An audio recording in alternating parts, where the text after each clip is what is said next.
సినిమాని మాస్లోకి కన్వర్ట్ చేసిండు, మాస్తో పరంగా టెక్నాలజీ కన్వర్ట్ చేసిండు. ఇది మళ్ళీ టెక్నాలజీతో పాటు ఒక సైన్స్ ఉంది దీంట్లో, సైన్స్ ఫిక్షన్ సినిమా. నెక్స్ట్ అంటే మన కలియుగం అయ్యేటప్పుడు ఏం జరుగుతుందనే తెలుస్తుంది. ఇంకా మన అమితాబ్ బచ్చన్ క్యారెక్టర్ అయితే మస్తుందన్న. మనకంటూ అంటే ఇప్పుడు అశ్వత్థామ అంటే ఇలా ఉంటాడా అని మనందరికి తెలియని వాళ్ళకి ఏ విధంగా ఉంటుందో అశ్వత్థామ క్యారెక్టర్ని అలా రివీల్ చేసిన సూపర్ ఉందన్న. టికెట్ ప్రైస్ ఎక్కువ ఉందన్నారన్న, ఏంటి టికెట్ ప్రైస్ ఎక్కువ పైసా వసూలు మూవీ అన్న. టికెట్ ప్రైస్ 100% పైసా వసూలు మూవీ.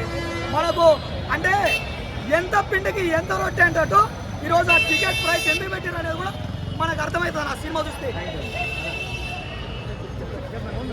అన్న ఎక్కువ ఉంది సినిమా, విజువల్స్ కానీ బ్యాక్గ్రౌండ్ మ్యూజిక్ కానీ. ఇది తెలుగు సినిమాలో లేదు, ఇది ఒక తెలుగు సినిమా గర్వించినట్టు సినిమా. ఇది నాగేశ్వరి గారు మొత్తం అందరినీ కూడా యూజ్ చేసుకున్నారు. ఆర్జీవి గారిని, ఎస్ఎస్ రాజమౌళి, దుల్కర్ సల్మాన్, బ్రహ్మానందం గారు, విజయ్ దేవరకొండ అందరూ కూడా మంచి ఆ క్యారెక్టర్ అన్నింటినీ కూడా 100% న్యాయం చేశారు. బ్రహ్మానందం గారు ఫన్ ఎలా ఉంది? ఈ అన్నింటిలో కంటే దీపికా పదుకునే ప్రెగ్నెంట్ అయినప్పుడు కూడా ఆవిడ యాక్టింగ్ కూడా చాలా బాగా చేశారు. బయట కూడా ప్రెగ్నెంట్ అయినా సరే చాలా యాక్టింగ్ కూడా చాలా మంచిగా చేశారు. సినిమా మాత్రం 100% ఫస్ట్ రోజు అన్ని రికార్డ్స్ కూడా బ్రేక్ చేస్తారు.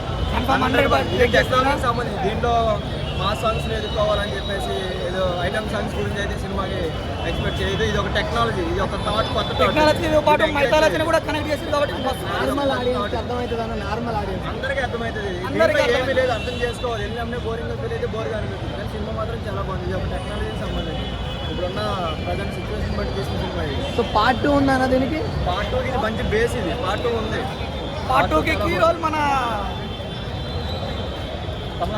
కమల్ హాసన్ గారు. పార్ట్ 2 హీరోలు ఆయన కమల్ హాసన్ గారు. ఇప్పటి వరకు మనం కమల్ హాసన్ని ఒక ముసలి ఆయనగానే చూస్తున్నాం. ఇప్పుడు ఆ ముసలోడు యంగ్ అయితే ఎట్లయితాడో పార్ట్ 2 అది బేస్ హీరోలనా. కానీ ఒక్కటనా ఇప్పుడు ప్రభాస్ది నెక్స్ట్ వచ్చే రివ్యూలో మైథాలజీలో ఒక క్యారెక్టర్ ప్రభాస్కి ఇచ్చిరనా. అది క్యారెక్టర్ ఏంది అనేది మనం సినిమా చూస్తేనే అర్థమవుతున్నా. సూపర్. ఈరోజు మనకు అశ్వత్థామ ఉన్నాడు మైథాలజీ నుంచే, ప్రభాస్ కూడా మైథాలజీలో ఒక క్యారెక్టర్ అనే మనం సినిమా చూస్తే అర్థమవుతున్నా. సూపర్ ఉంది సినిమా. అంటే ఎన్ని రోజులు హౌస్ఫుల్ ఉండబోతుంది? హౌస్ఫుల్ నాకు తెలిసి 3 వీక్స్ వరకు ఖచ్చితంగా ఉంటుంది అన్న. Thank you.